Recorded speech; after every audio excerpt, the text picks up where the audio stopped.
Do you ever feel like your emotional waves are running the show? Keep watching to discover the tools, tips, and tricks to help you take back control. In this video, you'll learn how self-awareness can help you stop feeling overwhelmed by your emotions and take charge of your reactions. You'll discover practical tips to calm any intense feelings and respond intentionally, even in the challenging moments.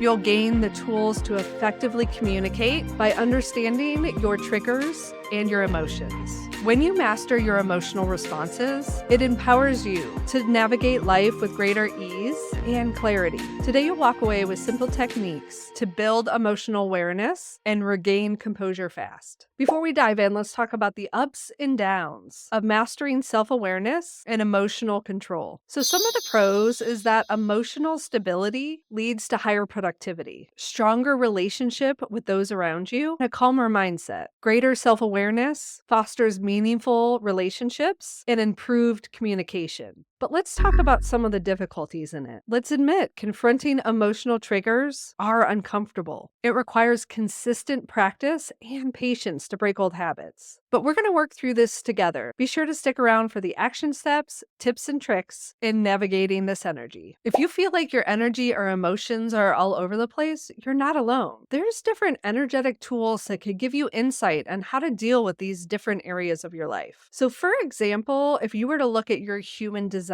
we all have something called an emotional center or a solar plexus. Depending if yours is colored in or defined or uncolored, white, or undefined, is dependent on how you process emotions. So understanding that this tool can help you build the toolkits to navigate this in a way that feels supportive for you. Someone that has a colored in solar plexus operates differently than someone who doesn't. So knowing how differently we each process emotions leaves a place of compassion and understanding for something different than our own. So for example, if someone has a colored in solar plexus, their emotions are consistent, but when they have a strong emotion, their energy strongly influences someone who doesn't. So if you're someone who feels even keeled most of the time, and then being around someone when they're experiencing an emotional wave, you can feel it. Some people call that as being an empath, but sometimes it's in our design energetically. So creating boundaries, creating energy releasing rituals, these are things that are going to help us not attach to someone else's emotions. Now, if you're someone who has it colored in, understand that your emotional waves can affect other people. It's something for you to go through, and it's important for you to build a relationship with your emotional wave. Be aware of it, making sure you allow time and space for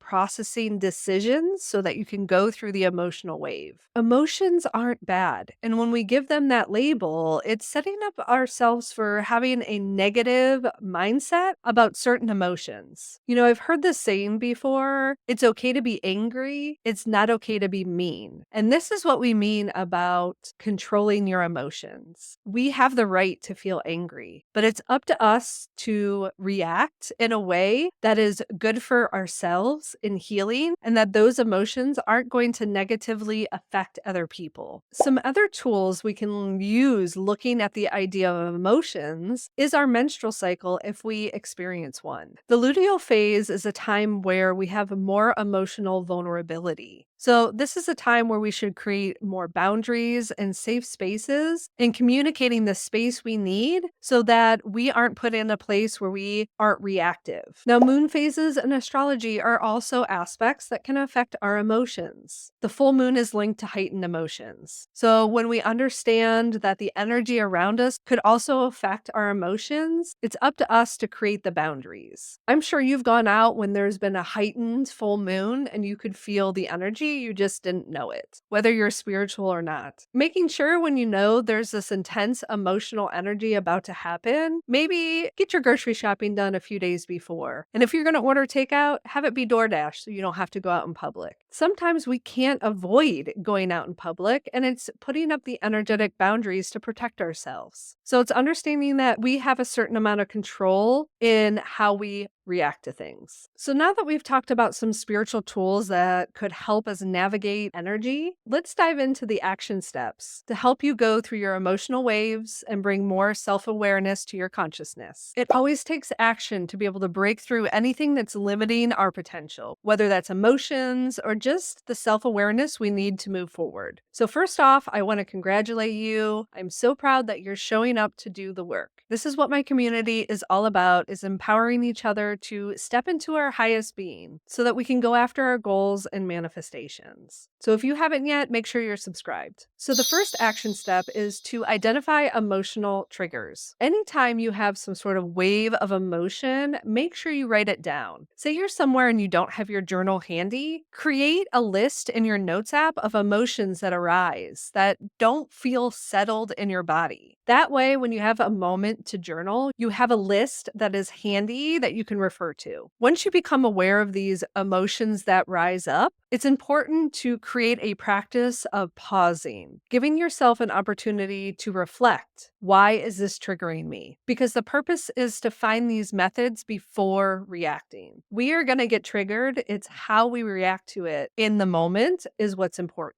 So the next step is to develop emotional intelligence. What this means is you're giving these emotions a name. You're becoming aware of the emotions and giving them a label. So whether it's anger, sadness, frustration, really pinpointing what it feels in your body. Once we clarify what this emotion is, it begins to reduce the overwhelm of what this emotion is. Another way that helps you pause before reacting is to take a breath and get grounded. Imagine this emotion being acknowledged, moving through your body, going through your feet and into the earth, into the floor, into the carpet. Wherever you're at, you're going to imagine and bring awareness to this emotion. Number 3 is to leverage your energetic tools. What that looks like is checking out your human design. It's understanding if you have an opened or more influenced solar plexus or emotional center, or if it's defined and it's consistent. Seeing how it affects you and how it affects other people. It's understanding your menstrual cycle, understanding where your emotions are more heightened, and giving yourself the safe space to be able to move through them. If you know every month from days 26 to the first day of your period, your emotions are high, make sure you don't plan too much stuff. Your nervous system needs to feel safe to be able to process emotions. If it's using the moon phases and understanding the phases and the energy and how it's linked to it. And lastly is just making sure you set the boundaries in these energetic tools. Once you begin to uncover these aspects of yourself, your energy, it's important to understand what boundaries you need to feel safe and protected and to be able to move through these emotions and that it not negatively affect other people. So it's important to clearly communicate your boundaries, maybe how you need to make decisions, how you take action, or the space that you need. It's important for you to protect your mental space and make sure you're incorporating mindful breaks throughout the day, allowing yourself to tap into your emotions and what you need in that moment. I wanted to do a quick reading to help us get in alignment with this self-aware consciousness, and I grabbed this deck. But this card, which does not belong to this deck, was here. And so I just want to say thank you because this is the Star Family card. And this community I can feel is my Star Family. And I just, from the bottom of my heart, I am so thankful for your support and just holding space for me to be able to create this content for you. So we're a part of each other's soul lives and we're meant to help each other. So use the support to grow. That being said, I just want to say thank you. Take a deep breath, get grounded, and set an intention. What emotional block is keeping you from fully expressing your authentic self? Okay, so ancestors, generations is feeling like you're holding on to someone else's wounds. There's some sort of generational, my dog agrees, some generational trauma that you're holding on to emotionally. So it's connecting with your ancestors and letting that go. Okay, what supportive influences will help you maintain emotional balance?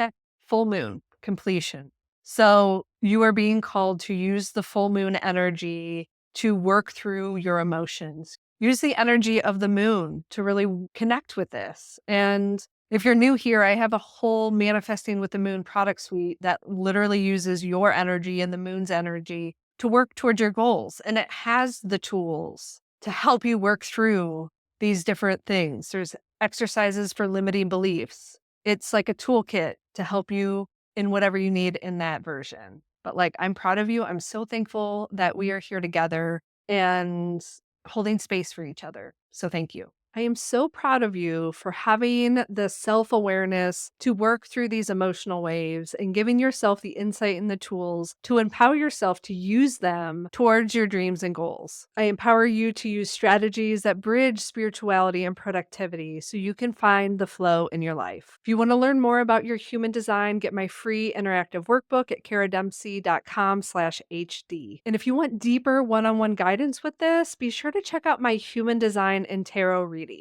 They are truly an empowering resource that gives you tangible steps in your life. Check out my latest video all about shadow work. It's going to help guide you in this process. I really appreciate the time and the energy you're spending on my channel. If you could tell me in the comments which part of this episode you feel resonant with most, and share this with a friend. And if you haven't yet, make sure you're subscribed to my channel. I love the tools that you're giving yourself to be the most empowered version. I'm proud of you. Thank you so much for being here, and we'll chat soon.